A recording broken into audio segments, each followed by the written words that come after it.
نبی پاک صلی اللہ علیہ وسلم کے صحابی حضرت تمیم داری رضی اللہ تعالیٰ عنہ فرماتے ہیں میں حضور کے ساتھ تھا، ایک جگہ کھڑے تھے، ہم بہت سارے صحابہ تھے، ایک اونٹ دوڑا دوڑا آیا، اس نے نا پہلے حضور کی قدم چومے، پھر کان میں کچھ کہا اونٹ نے، تو حضور فرمانے لگے تو فکر نہ کر، اگر تو سچا ہے تو تیری مدد ہوگی، اور اگر تو جھوٹا ہے تو تجھے تیرے جھوٹ کی سزا ملے۔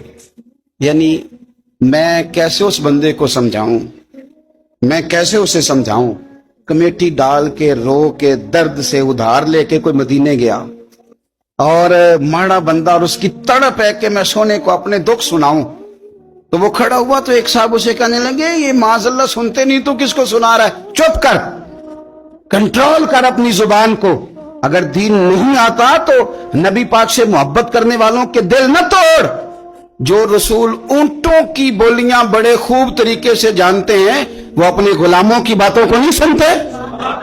رانجا رادی کرنے والے ان کی بھی کیا ہی بات ہے، روزے دے دوالے نے غلاماں دیاں ٹولیاں، اور ویکھو ایک پہ سن دے کروڑاں دیاں بولیاں۔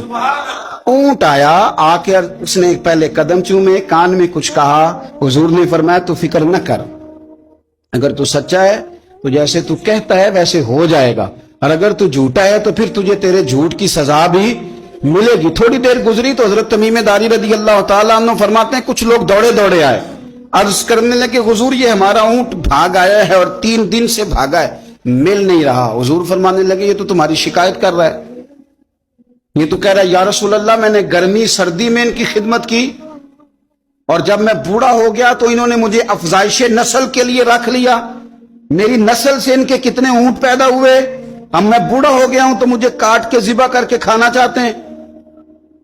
اس نے کان میں کہا، حضور نے ترجمہ کہہ کے بتایا، کریم رسول فرمانے لگے بولو تم کیا کہتے ہو؟ کہنے لگے سونیا جی جس نے جو آپ کو بتایا نا بالکل ہی سچ بتایا ہے۔ ابو داؤد شریف کی حدیث عرض کر رہا ہوں، حضور بالکل ایسے ہی ہے، گرمی سردی میں اس نے کام کیا، پھر ہم نے اس سے بڑے افزائش نسل کا کام لیا، حضور ذبح کرنا چاہتے ہیں۔ تو نبی پاک فرمانے لگے اتنی جو خدمت کرے اس کا صلہ پھر چھری ہے، کہ تم اچھا صلہ دے رہے ہو؟ کہنے لگے حضور ہم کچھ نہیں کہتے، ذبح بھی نہیں کرتے، آپ اس کو دے دیں۔ حضور فرمانے لگے اب نہیں میں تم پہ اعتماد کرتا، اس طرح کرو میرے ہاتھ بیچ دو۔ 100 دینار کا میرے نبی پاک نے اونٹ خرید لیا۔ حضور نے نا اونٹ کو تھپکی دی، فرمایا جا تو آزاد ہے۔ اونٹ نے نا پتہ نہیں کیا باتیں کی، ایک بات کی تو حضور نے فرمایا آمین، دوسری کی تو کہا آمین، تیسری کی دعا کی تو کہا آمین، چوتھی بات اونٹ نے کی تو نبی پاک رو پڑے۔ اونٹ چلا گیا، صحابہ کہتے ہیں عرض کی یا رسول اللہ اونٹ نے کیا کہا ہے؟ تو حضور فرمانے لگے اس نے پہلی دفعہ یہ کہا ہے کہ یا رسول اللہ اللہ آپ کو میری طرف سے، اسلام کی طرف کے اور قرآن کی طرف سے بہترین صلہ عطا کرے۔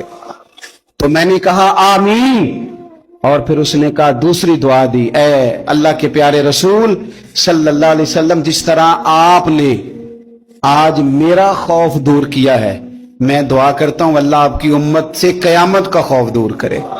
اور میں نے کہا آمین، تو نبی پاک صلی اللہ تعالی علیہ وآلہ وسلم فرماتے ہیں پھر اس نے تیسری دعا کی، عرض کی یا رسول اللہ صلی اللہ تعالی علیہ وسلم جس طرح آج آپ نے میرا خون بچایا ہے، سنیا میری دعا ہے رب تیری امت کا خون محفوظ کرے۔ تو میں نے کہا آمین۔ حضور فرماتے ہیں پھر اس نے چوتھی دعا کی، یا رسول اللہ میری دعا ہے آپ کی امت لڑے نہ، جنگ و جدال نہ کرے، آپس میں گلے نہ کاٹے۔ حضور فرماتے ہیں میں نے آمین بھی کہا اور میں رو بھی پڑا، اس لیے کہ یہ دعا میں نے اپنے رب کریم سے مانگی تھی کہ اے اللہ میرے امتی لڑے نہیں، آپس میں لڑے نہیں۔ تو یارو بچے لڑتے ہیں تو کیا باپ خوش ہوتا ہے؟ وہ تو پریشان ہوتا ہے، روتا ہے، میری امت لڑے نہ۔ تو میرے رب کریم نے فرمایا محبوب یہ دعا مجھ سے نہ مانگیے، یہ خدا کی حکمت کا تقاضا ہے، یہ لڑیں گے۔ تو نبی پاک صلی اللہ علیہ وسلم فرماتے ہیں جب لڑائی کی بات کی تو میں نے پھر اس وقت میں ابدیدہ ہو گیا، میں رو پڑا، یہ نازک مسئلہ ہے، تکلیف والا ہے کہ یہ لڑیں گے، کچھ لوگ فرقے بنا لیں گے، الگ عقیدے گھڑ لیں گے اور سچے سچے مسلمانوں سے لڑیں گے۔ میرے بھائی یاد رکھ لیں کہ رسول پاک تو جانور اندھیرے میں ڈوب جائے تو نکال دیتے ہیں، تو امتی کیوں کہیں اور روشنی تلاش کرتا پھرتا ہے؟ وہ روز کہے کہ ماہ مدینہ اپنی تجلی عطا کرے.